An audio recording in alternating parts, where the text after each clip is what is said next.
एक ज्वारी थोड़े से दान से कैसे बन गया इंद्रलोक का राजा, आइए सुनते हैं पूरी कहानी।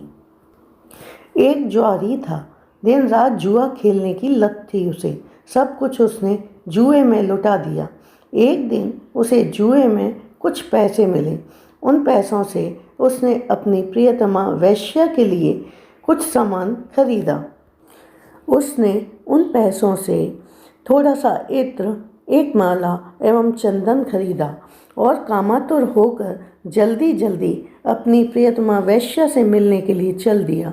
तभी रास्ते में पड़े एक पत्थर से उसे ठोकर लगी और वह गिरकर बेहोश हो गया। जब उसे कुछ होश आया तो उसे लगा कि अब मेरी मृत्यु होने वाली है। अचानक उसके मन में वैराग्य उत्पन्न हुआ। ज्वारी ने कभी किसी सत्पुरुष से सुन रखा था कि कोई भी वस्तु शिवजी को अर्पण कर दी जाए तो उसका बहुत पुण्य होता है। उसने सोचा, ये माला, इत्र, चंदन सारी चीज़ें मेरी प्रेयसी को तो नहीं पहुंच सकते, इन वस्तुओं को शिवजी को ही अर्पण कर दूं। मर तो रहा ही हूँ, जमीन पर गिरकर बेकार जा रही हैं। शिवार्पण कर दूं तो कुछ अच्छा होना होगा तो हो जाएगा। ज्वारी की मृत्यु होने पर यमराज के दूत उसे पकड़ कर ले गए। यमराज ने चित्रगुप्त से उसका बही खाता खोलने को कहा। चित्रगुप्त ने कहा, महाराज, यह तो जन्म जन्मांतर का पापी है। अभी अभी इसने जुए के पैसे से जो सामान खरीदा वह ठोकर लगने से जमीन पर गिर पड़ा। मृत्यु निकट देखकर इसने इन बेकार पड़ी चीज़ों को शिवजी को अर्पण कर दिया। बस यही इसका पुण्य है। यमराज ने कहा, जो भी हो ये इसका पुण्य ही माना जाएगा। अब यमराज ने ज्वारी से पूछा कि पहले पुण्य का फल भोगोगे या पाप का? ज्वारी बोला, मैं तो जन्म जन्मांतर का पापी हूँ। पाप का फल भोगने में पता नहीं कितना समय लगे, इसलिए मैं पहले पुण्य का फल भोगना चाहूँगा। यमराज ने कहा, ठीक है, शिव जी के पुण्य से तुम 3 घड़ी के लिए इंद्रलोक के राजा बन गए हो। उसी समय देवगुरु बृहस्पति आए और ज्वारी को ऐरावत हाथी की पीठ पर बैठाकर इंद्रलोक ले गए। ज्वारी जब इंद्रासन पर बैठा तो अप्सराएं नृत्य करने लगी, गंधर्व गान करने लगे। उन गंधर्वों में नारद मुनि भी थे। उसे देखकर नारद जी हंसने लगे। ज्वारी ने कहा, इंद्र के दरबार में बेअदबी, बताओ क्यों हंसते हो?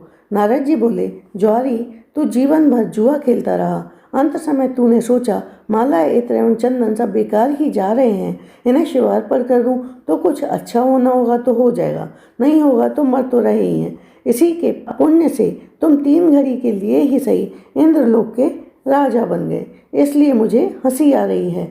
नारद जी की बात सुनकर उस ज्वारी के ज्ञान नेत्र खुल गए। वह सिंहासन से उतरा और नारद जी को प्रणाम किया और कहा, आपने सच कहा कि मैं जीवन भर पाप करता रहा।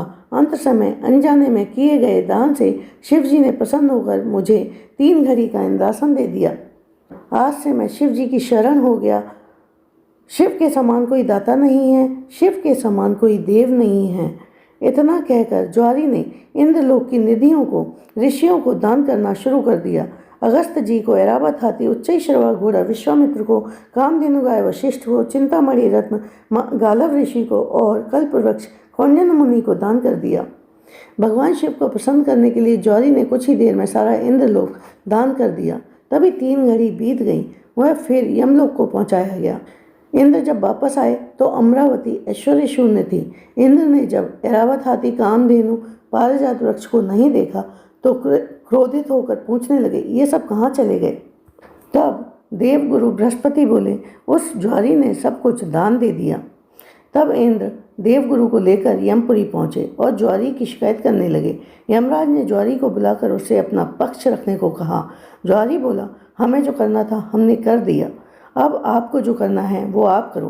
तब यमराज ने इंद्र को डांट लगाई, अभी तक आपकी सुख सुविधाओं से आसक्ति दूर नहीं हुई। उस ज्वारी का पुण्य आपके 100 यज्ञ से कहीं महान है।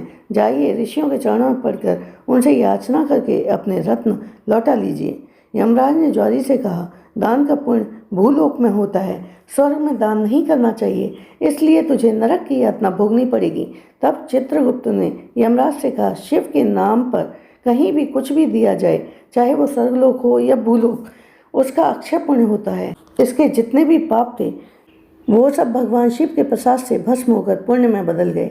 यमराज सोचने लगे कि अब जब ये ज्वारी नरक नहीं जाएगा तब तो ये इंद्रलोक ही जाएगा, क्योंकि इसने सारा इंद्रलोक ही दान कर दिया। इसी पुण्य के प्रभाव से वही ज्वारी अगले जन्म में महान भक्त प्रहलाद का पौत्र राजा बलि हुआ। यहाँ पर भी शिव कृपा से इतना त्यागी और दानी हुआ कि गुरु शुक्राचार्य के मना करने पर भी इसने भगवान वामन को अपना सर्वस्व समर्पित कर दिया। भगवान राजा बलि से बोले, बताओ हम तुम्हें क्या दें। तब बलि ने कहा, मेरी दृष्टि जिधर जाए उधर मैं आपको ही देखूं। राजा बलि के महल के 52 द्वार हैं। बलि की दृष्टि जिधर चली जाए यही सोचकर संपूर्ण ब्रह्मांड के स्वामी 52 दरवाजों पर शंख चक्र गदा और पद्म लेकर विराजमान हो गए। कोई भी याचक राजा बलि के द्वार पर कुछ भी मांगने आता है तब भगवान विष्णु उन्हें मुँह मांगी वस्तुएं देते हैं। इस तरह से जाने अनजाने पत्र पुष्प फल जल जो भी कुछ भगवान को अर्पण की जाती है वह अनंत गुना होकर वापस आती है। राजा बलि असुर कुल का था, फिर भी भगवान ने उसकी सारी मनोकामनाएं पूरी की। कलयुग में तो दान का बहुत ही महत्व है।